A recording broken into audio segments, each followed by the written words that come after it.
তাজহাট জমিদার বাড়িতে চলে এসেছি, কিন্তু এখানে এলো টিকিটের ব্যবস্থা। তো আগে কথা হলে দেখি আমাকে ফ্রিতে ঢুকতে দেয় কিনা।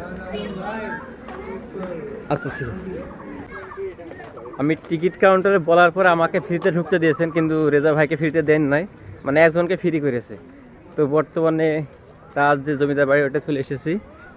এখানে সবাই আর কি আজকে যেটা বারবার বলতেছি যে লাল সাদা নতুন সাজে সবাই আর কি ঘুরতেছে, যার জোড়া আছে সে এসেছে। আর এই যে আমাদের ভাগ্নে শাকিল ভাতিজা, আর এই যে ভাই রেজাউল। তো সব জায়গায় কি ভালোই লাগতেছে। এখন আমরা জমিদার বাড়ির সামনে ওখানে যাব। আরে খুল, আমি বর্তমানে সেই রংপুরে তার যে জমিদার বাড়িটা আছে আর সেখানে চলে এসেছি। আর এখানে আসতে হেল্প করেছে রেজা ভাই। তো আমি আপনাদের একটু দেখাবো যে এখানকার তাজ যে জমিদার বাড়িটা কত সুন্দর। এটাই হচ্ছে সেই জমিদার বাড়ির প্রথম যে ধাপটা। এখানে সিঁড়ি, আর যে সিঁড়ির সংখ্যা হচ্ছে 30টা। এখানে সিঁড়ির সংখ্যা আছে 30টা। আর এই তাজ জমিদার বাড়ি তৈরি করেন হচ্ছে রত্ন ব্যবসায়ী কি লাল জানো ভাই, নামটাই তো ভুলে গেলাম, মান্না লাল।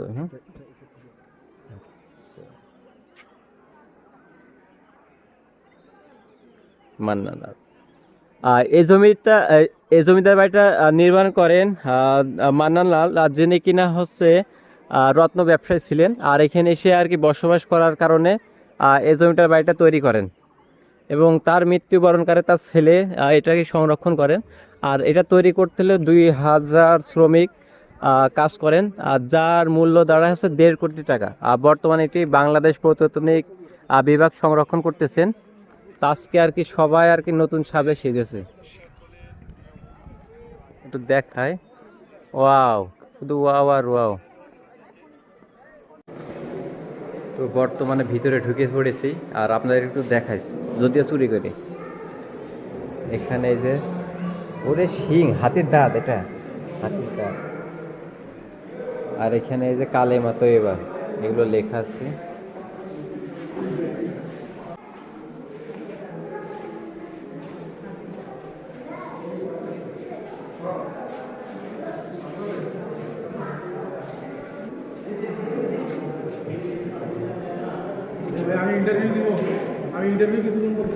আমাদের তাজহাট জমিদার বাড়ি দেখা শেষ, এখন আমরা চলে যাচ্ছি।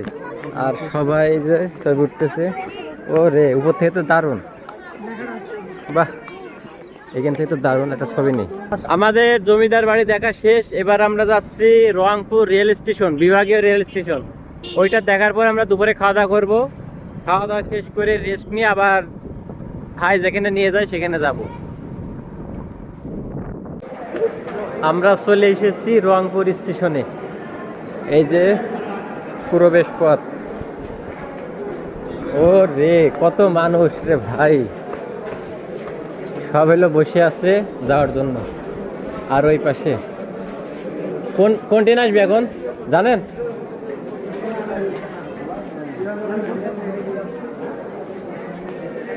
আরে মানুষ নিচে নেমে যায় নাকি এটা আবার করবে, ভেঙে আবার করতেছে। হ্যাঁ, এই যে স্টেশনে ভাইয়ের সাথে অনেক ঘোরাঘুরি করতেছি। স্টেশন ঘোরা শেষ করে তারপর আমরা আবার খাইতে চলে যাবো। আর এই যে এগুলো আবার ঠিক করতেছে ভাই, নতুন করে আবার পাত বসাবে। আর এই স্টেশনে আসলে রং বেরঙের মানুষের দেখা পাওয়া যায়, তার ভিতরে এই যে একটা অন্যতম ভূমিরেশ শান্তির রং। আর এই হচ্ছে রংপুরের ব্যানার, রংপুর, অনেকে অংপুর নামেও চেনে। তো মেন কথা হচ্ছে বিভাগীয় স্টেশন হিসেবে অনেকটাই আর কি পিছিয়ে। এই যে প্ল্যাটফর্মগুলো আমাদের খুলনা বিভাগে, তারপর রাজশাহী, যে যত সুন্দর আর কি স্টেশনটা, তো সেই জায়গা থেকে অনেক পিছিয়ে। এখানে বাদাম বিক্রি করছে, বাদামের শ কত? বাদাম শ কত? ও বাবা 40। এখানে বাদামের রাজধানী, অথচ বলতেছে 40 টাকা শ, আর আমাদের দিকে 20 টাকা 30 টাকা। এখন চলে যাব খাইতে, ক্লান্ত মানুষ এই যে অপেক্ষা করতেছে ট্রেনে যাওয়ার জন্য। বৈশাখের বিকেল বেলায় তোমার সাথে আমরা বৈশাখের বিকেল বেলা আবার বেরিয়ে পড়েছি গাড়িতে করে। এখন আমরা আছি টাউন হলে। কোথায় ভাই? টাউন হলে মেলা হচ্ছে, সেই মেলা দেখবো। ওই আসতে ও রে, ঠিক আছে।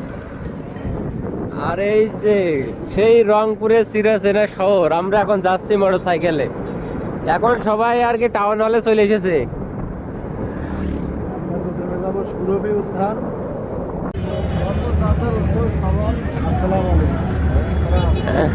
আজকে রংপুর জ্যামে পরিণত হয়েছে, জ্যাম। রংপুর আজকে জ্যাম হয়ে গেছে, জ্যাম। আর জ্যামের ভিতরে আমরা ঘুরতেছি, যাওয়ার কোনো জায়গা নেই। এই যে সব জ্যাম, কই যাব? আজকে সুরভি উদ্যানে এত মানুষ দেখি ভাই, মানে বলার বাইরে। এই যে সব বসে এদিক, হ্যাঁ, আর সব নতুন সাজে। কি ভালো, ঠিক আছে।